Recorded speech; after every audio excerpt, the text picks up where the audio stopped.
விளம்பர இடைவேளையை தொடர்ந்து வணக்கம் நேத்ரா நிகழ்ச்சியிலே கலந்துரையாடல் பகுதியினூடாக இணைந்திருக்கின்றோம். இன்றைய நாளினே அதாவது இந்த சமூக சுகாதாரத்தினுடைய நூறாவது ஆண்டு விழாவின் கொண்டாட்டம் நடைபெற போகின்றது. ஆகவே அது சம்பந்தமாக நிறைய கேள்விகளை கேட்டு தெரிந்து கொள்வதற்காக இன்றைய தினம் எங்களுடன் இணைந்திருக்கின்றார் இலங்கையினுடைய சமூக வைத்திய நிபுணர்களின் கல்லூரியினுடைய டாக்டர் அஹமத் ஷியாம் அவர்கள். வணக்கம் டாக்டர். வணக்கம். வணக்கம். அதாவது இன்றைய நாளுக்கான முதலாவது கேள்வியாக இலங்கை இந்த ஆண்டு சமூக சுகாதாரத்தின் 100வது ஆண்டு கொண்டாட்டங்களில் இணைய போகின்றது. இந்த 100ஆண்டு விழாவினுடைய முக்கியத்துவத்தை சற்று கேட்டு தெரிந்து கொள்ளலாம். ஆமாம், முதலிலே இந்த சந்தர்ப்பத்தை வழங்கிய நேத்ரா டிவிக்கு நன்றிகளை தெரிவித்துக் கொண்டு, உங்களுக்கு தெரியும் இலங்கையினுடைய சுகாதாரத்துடைய தரம் உலகளாவிய ரீதியிலே மிக உயர்ந்த ஒரு மட்டத்திலே இருக்கின்றது. குறிப்பாக நீங்கள் ஏனைய அபிவிருத்தி அடைந்த நாடுகளோடு ஒப்பிடும் பொழுது நாங்கள் போற்றப்படுகின்ற ஒரு இடத்திலே இருக்கின்றோம். குறிப்பாக ஆசிய கண்ட்ரிகளுக்கிடையில் ஆசிய நாடுகளுக்கிடையே எங்களுடைய சுகாதார தரம் மிகவும் உயர்வாக இருக்கின்றது. இந்த உயர்வான ஒரு தரத்துக்கு கொண்டு வருவதற்கு பாடுபட்டவர்கள் மிக முக்கியமானவர்கள் இந்த சமூக வைத்திய பிரிவை சேர்ந்தவர்கள். உதாரணமாக கூறுவதால் பப்ளிக் ஹெல்த்னு சொல்லுவோம், ப்ரிவென்டிவ் ஹெல்த்னு சொல்லுவோம். அதாவது நோய் ஒன்று வருவதற்கு முன்னர் நாங்கள் எங்களை எவ்வாறு தயார்படுத்தி கொள்ள வேண்டும் என்கின்ற தொடர்பான நிபுணத்துவம் கொண்டவர்கள் தான் சமூக வைத்திய நிபுணர்கள். எனவே அவர்களோடு சேர்ந்து பல ஊழியர்கள், இந்த துறையிலே ஊழியர்களுடைய பெரும் முயற்சியின் வெற்றிதான் இந்த 100 நூற்றாண்டுகளை நாங்கள் இன்று கொண்டாடி கொண்டிருக்கின்றோம். இந்த நூற்றாண்டுடைய முக்கியமான நோக்கம் இந்த 1926ஆம் ஆண்டு இலங்கையிலே உருவாக்கப்பட்ட இந்த சமூக வைத்தியத்துறை, நாங்கள் அதனை பப்ளிக் ஹெல்த் என்று சொல்லுவோம் அல்லது ப்ரிவென்டிவ் ஹெல்த் என்று சொல்லுவோம். முதலாவதாக களத்துறையிலே ஆரம்பிக்கப்பட்டது. இலங்கையிலே தான் ஆசிய நாடுகளிலே முதலாவதாக உருவாக்கப்பட்டது. இந்த நூற்றாண்டுகளிலே நாங்கள் பல அடைவுகளை அடைந்துள்ளோம். அதனை கொண்டாடுவது தான் முதலாவது நோக்கமாக இருக்கின்றது. அது மட்டுமல்லாது இதற்கு பின்னால் நிறைய ஊழியர்கள் இதில் பங்குதாரர்களாக இருக்கின்றார்கள். அவர்கள் சமூக வைத்திய நிபுணர்களாக இருக்கலாம், பொது சுகாதார மிட்வைஃபாக இருக்கலாம், பிஹெச்ஆக இருக்கலாம், எம்ஓஹெச்ஆக இருக்கலாம். இவ்வாறு பல மக்கள் இதற்கு பின்னாக இருக்கின்றார்கள். எனவே அவர்களை கௌரவப்படுத்த வேண்டும் என்பதுதான் இதனுடைய ஒரு நோக்கமாக இருக்கின்றது. இரண்டாவது நோக்கம், நோய் என்பது வைத்தியசாலைகளிலே அதற்கு மருந்து எடுக்க வேண்டும் என்ற நிலைக்கு அப்பால் எங்கள் வீடுகளிலே நாங்கள் இந்த நோய்களை தடுத்து கொள்ள முடியும். எங்களுடைய பிஹேவியர்ஸ், ஆட்டிடியூட் மூலமாக நோய்களிலிருந்து எங்களை பாதுகாத்து கொள்ள முடியும் என்கின்ற ஒரு கன்செப்டை மக்கள் மத்தியிலே நாங்கள் கொண்டு சேர்க்க வேண்டும். அது ஒரு நோக்கமாக இருக்கின்றது. எதிர்வருகின்ற 100 ஆண்டுகளுக்கு சுகாதாரத்துறை இலங்கையிலே இருக்கின்ற பிரச்சனைகள், இலங்கை எதிர்கொள்கின்ற சவால்களை முன் கொண்டு செல்வதற்கு மக்களையும் சுகாதாரத்துறையையும் எவ்வாறு தயார்படுத்துவது என்கின்ற இந்த 3 முக்கிய தொழில்நுட்பங்களை கொண்டுதான் இந்த 100 ஆண்டுகளை நாங்கள் நூற்றாண்டை கொண்டாடுகின்றோம். நிச்சயமாக. அதாவது டாக்டர், இந்த சமூக சுகாதார சேவையினுடைய அந்த ஒரு சேவைகள் எவ்வாறானதாக இருக்கின்றது? பொதுவாக சமூக சுகாதாரம் என்கின்ற பொழுது நாங்கள் குறிப்பாக ப்ரிவென்டிவ் ஹெல்த், நோய் தடுப்பு சுகாதாரம் என்பதை தான் குறிக்கின்றோம். உங்களுக்கு தெரியும், இன்று நாங்கள் அதிகமாக டெங்கு நோயை பற்றி பேசிக்கொண்டிருக்கிறோம். இலங்கையிலே அதிகமாக டெங்கு நோய் ஏனைய ஆண்டுகளை விட அதிகமாக வருகின்றது. ஆனால் இந்த டெங்கு நோயை தடுப்பது அல்லது டெங்கு நோயிலிருந்து எங்களை பாதுகாத்து கொள்வதற்கு முக்கியமாக பணியாற்றுபவர்கள், ஃபீல்டிலே பணியாற்றுபவர்கள் இந்த சமூக சுகாதாரத்துறையை சேர்ந்தவர்கள். உங்களுக்கு தெரியும், பிஹெச்ஆக இருக்கின்றார்கள், எம்ஓஹெச்ஆக இருக்கின்றார்கள். அவர்கள் வீடு வீடாக செல்கின்றார்கள்.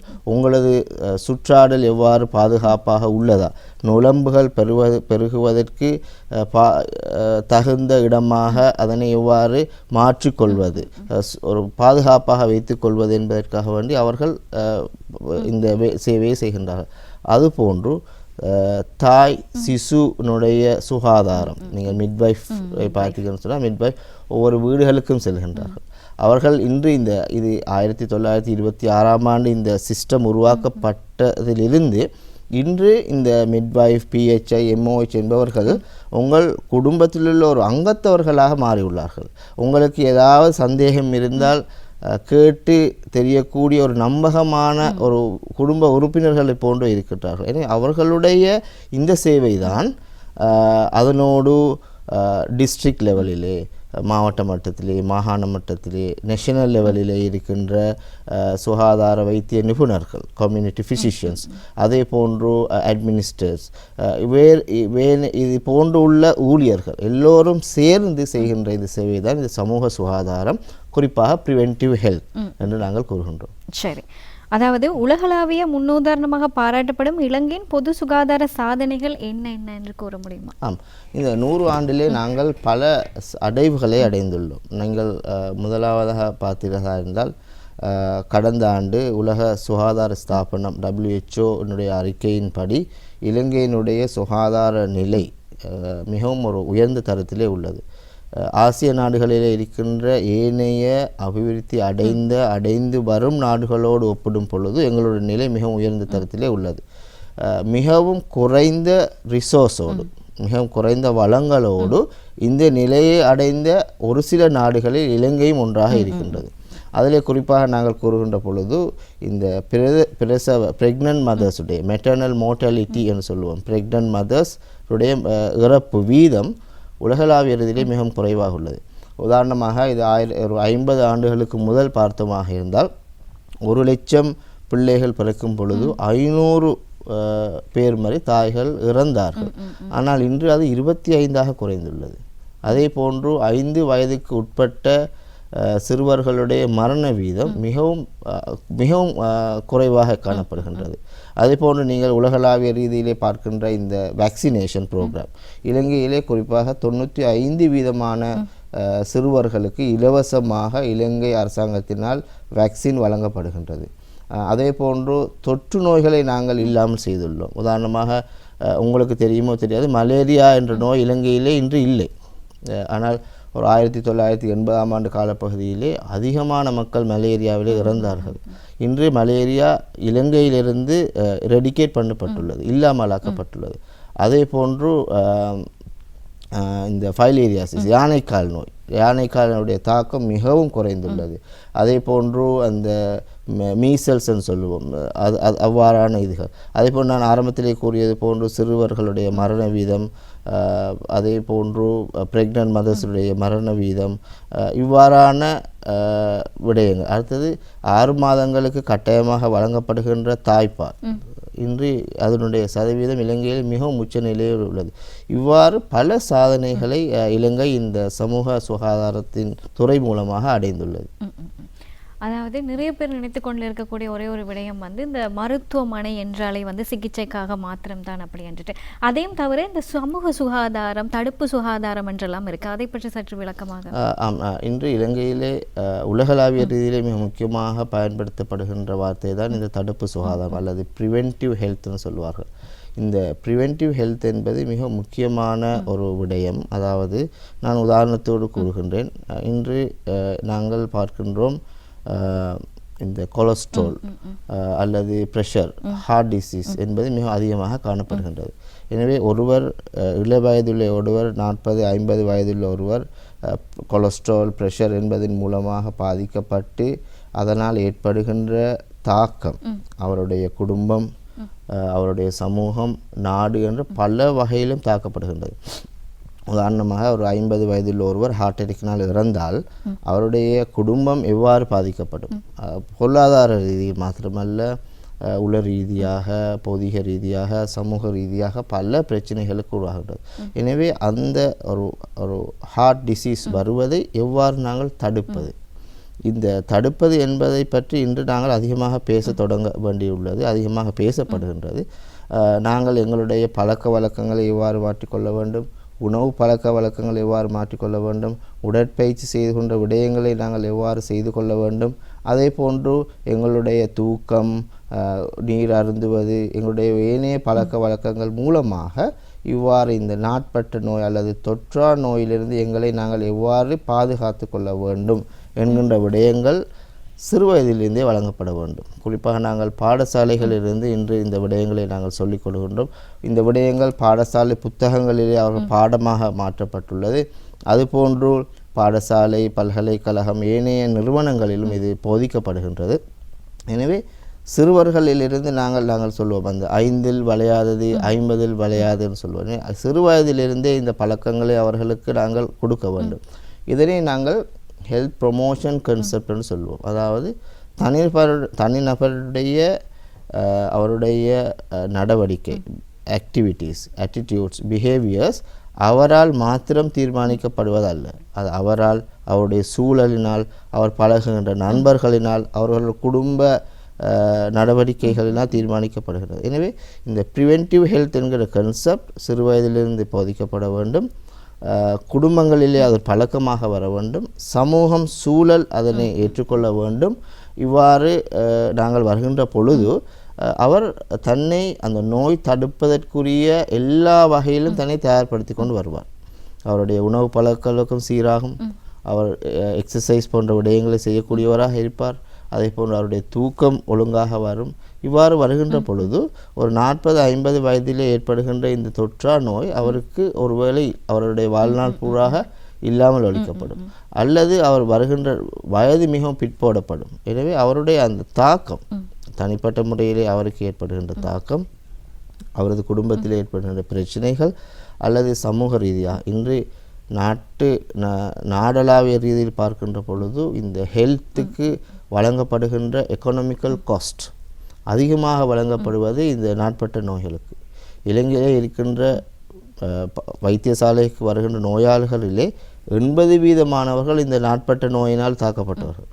எனவே இதற்குரிய பெரியோர் காஸ்ட் ஒன்று நாடளாவிய ரீதியில் வழங்கப்படுகின்றது. எனவே இதனை நாங்கள் குறைத்து கொள்ள முடியும். இந்த காஸ்ட்டை நாங்கள் குறைத்தமாக இருந்தால் எங்களுடைய நாட்டுடைய அபிவிருத்தி, தனிப்பட்ட குடும்ப சமூக அபிவிருத்தி என்பதிலே பல முன்னேற்றங்களை ஏற்படுத்தலாம். எனவே இந்த தடுப்பு சுகாதாரம் என்பது நாட்பட்ட தொற்றா நோய்களுக்கு மாத்திரமல்ல, தொற்றுகின்ற நோய்களுக்கும் நான் ஆரம்பத்திலே கூறியது போன்று இந்த டெங்கு நோயாக இருக்கலாம், ஏனைய நோய்களாக இருக்கலாம், சுவாசம் சம்பந்தமான நோய்களாக இருக்கலாம், அதற்குள்ளும் இந்த ப்ரிவென்டிவ் ஹெல்த் என்பது மிக முக்கியமான ஒரு பங்கை வகிக்கின்றது. எனவே நாங்கள் சிறுவயதிலிருந்து இவர்களுக்கு இதனை கொடுத்து வருகின்ற பொழுது அவர்களுடைய ஹெல்த் லிட்ரஸி கூடும். அதாவது சுகாதார கல்வி அவர்களுக்கு அதிகமாகும். அதே போன்று அவர்களுடைய ஆட்டிடியூட் சேஞ்ச் வரும். அதே போன்று அவர்களுடைய பிஹேவியர் சேஞ்ச் வரும். இந்த 3 நூடாக ஒரு நல்ல ஒரு சமுதாயத்தை நாங்கள் ஏற்படுத்த முடியும்.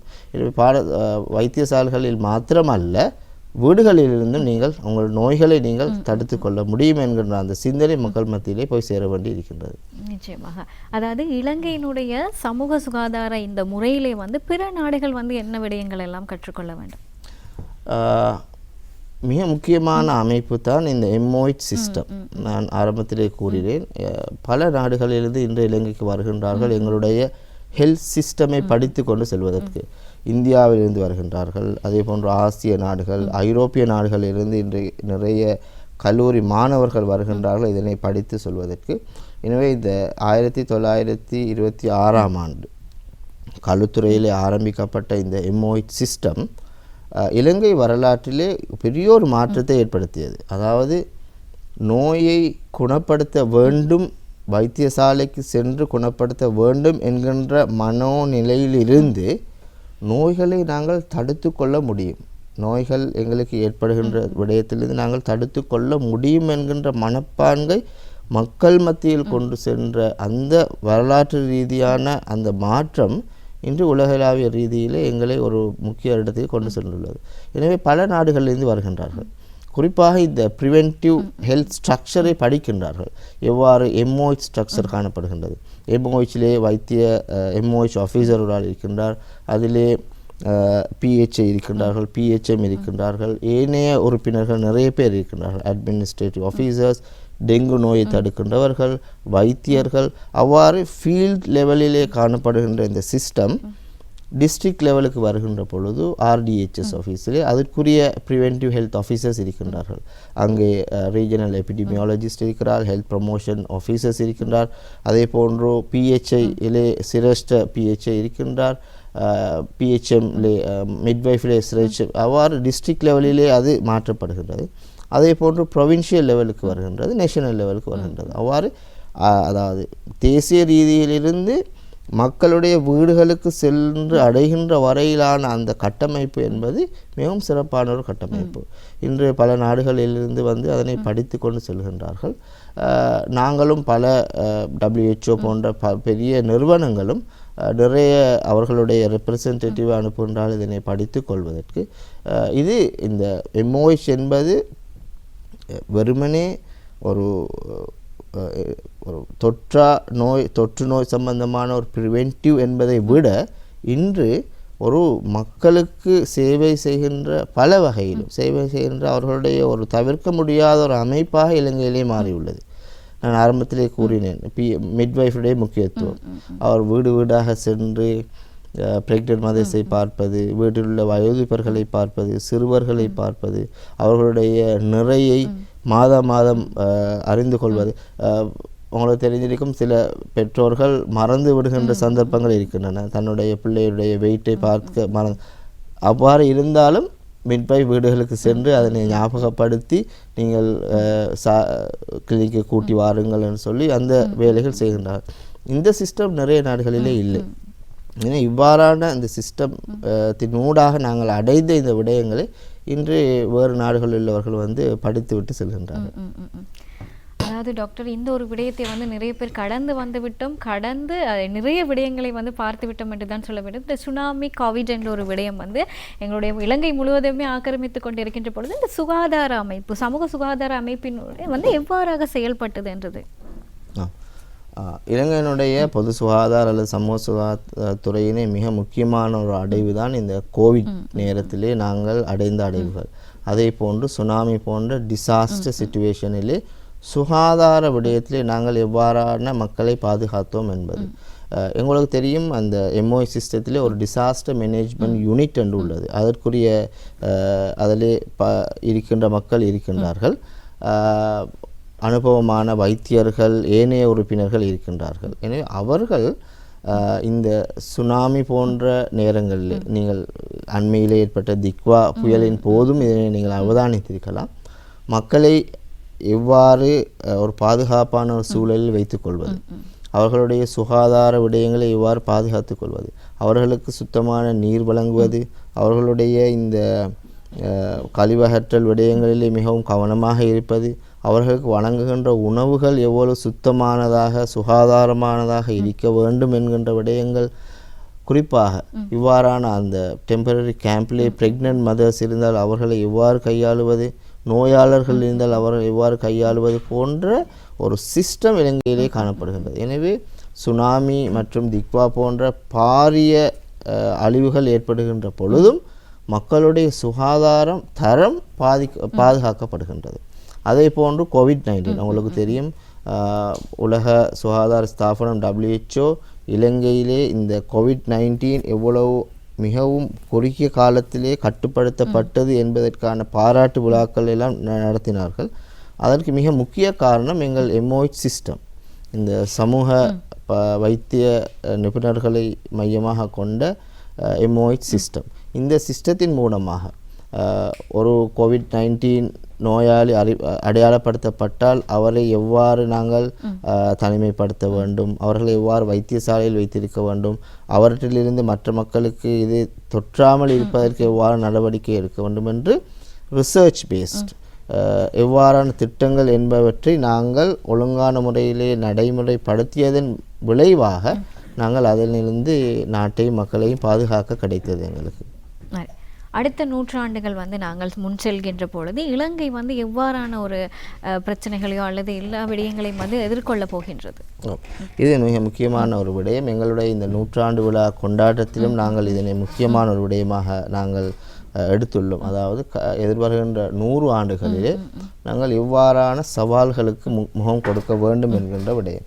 இதிலே முதலாவது விடயம்தான் எங்களுடைய தொற்றா நோயாளர்களுடைய எண்ணிக்கை மிகவும் அதிகரித்து வருகின்றது. குறிப்பாக இள வயதிலே இந்த தொற்றா நோய்களுக்கு உருவாகின்ற மக்களுடைய எண்ணிக்கை அதிகரித்து வருகின்றது. நான் ஆரம்பத்திலே கூறியது போன்று வைத்தியசாலைகளில் அனுமதிக்கப்படுகின்ற வைத்தியசாலைகளுக்கு வருகின்றவர்களே 80% இந்த தொற்றா நோயினால் உள்ளவர்கள். அதனுடைய மரண வீதம் அதிகரித்து வருகின்றது. 2050ஆம் ஆண்டை அடைகின்ற பொழுது தொற்றா நோயினால் மரணிக்கின்றவர்களுடைய எண்ணிக்கை இப்போது இருப்பதை விட 2 அல்லது 3 மடங்காக அதிகரிக்கக்கூடும் என்று ஆய்வுகள் கூறுகின்றன. எனவே நாங்கள் அதற்கு எங்களை தயார்படுத்த வேண்டும்.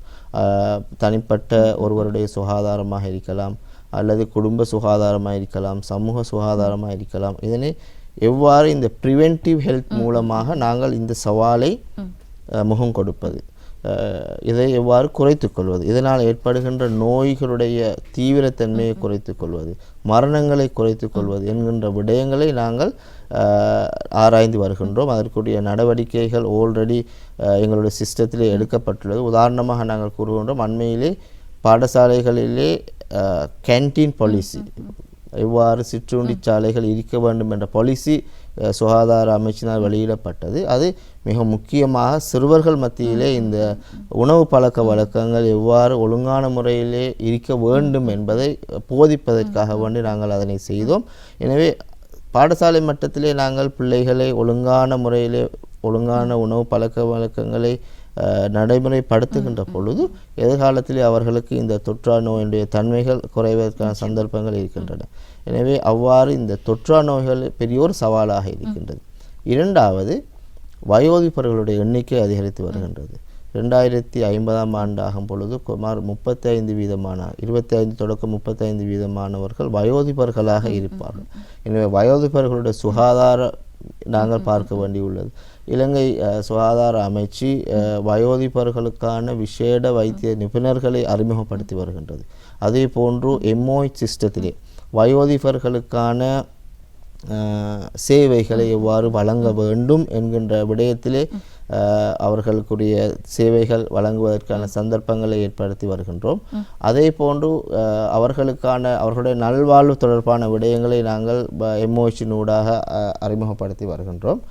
மூன்றாவது மிக முக்கியமான ஒரு பிரச்சனை எங்களுடைய மென்டல் ஹெல்த் வெல்பீயிங் என்று சைக்காலஜிக்கல் ரீதியாக மக்கள் பல பிரச்சனைகளுக்கு உள்ளாகின்றார்கள்.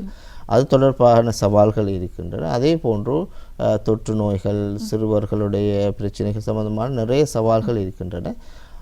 அதனை நாங்கள் முன்னெடுக்குவதற்கான பல நடவடிக்கைகளை இலங்கை சமூக வைத்திய நிபுணர்களுடைய கல்லூரி சார்பாக நாங்கள் எடுத்து வருகின்றோம். சமூக சுகாதார 100ஆண்டு ஆண்டை முன்னிட்டு நீங்கள் இலங்கை மக்களுக்கு சொல்லக்கூடிய முக்கிய ஒரு செய்தி என்றால் என்னவாக இருக்கு? உங்களுடைய கடைசி கேள்வியாக. நான் ஆரம்பத்திலே கூறியது போன்று நோய் என்பது தடுக்கப்படக்கூடியது. தடுப்பதற்கான நடவடிக்கைகள் எங்களுடைய அறிவு, எங்களுடைய பழக்க வழக்கம், எங்களுடைய நடத்தை என்பதிலே தான் இருக்கின்றது.